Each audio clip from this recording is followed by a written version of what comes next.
man. Salam, Jom tengok bola. awak sampai? Pukul 2 kan? 2 pagi, man. Match 2 pagi. Tak apa, aku tengok dulu lah. Sekejap lagi kau tengok. Belum lagi, 2 pagi. Ya. Tak ni. Ni apa kau main macam ni? Ni asal main macam binatang ni diorang ni. Main macam binatang. Memang binatang kot, man. Lagi satu kau tengok apa ni? Aku tengok bola lah. Dia main kat stadium The Blue Corner. TV aku yang rosak, man. Alah-alah TV kau rosak. Tengok kat phone je lah. Oh, gempak gila tu. Pak Jisung. Okay, first man, Pak Jisung dah tak main. Kedua tu iklan. Ya. Iklan tu. Oh, tunggu sekejap lah. Bola-bola. World Cup.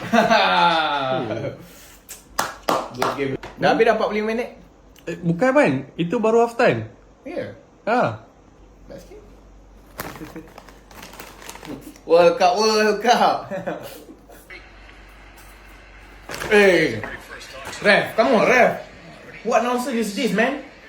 Bro. Tak boleh lah main tipu tu.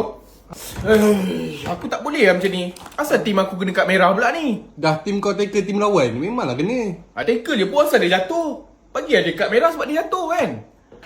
Gol! Tengok ni, gol lah. Corner tu. Hah? Tengah ambil corner. Oh ya? Bagus lah syukur ada ni.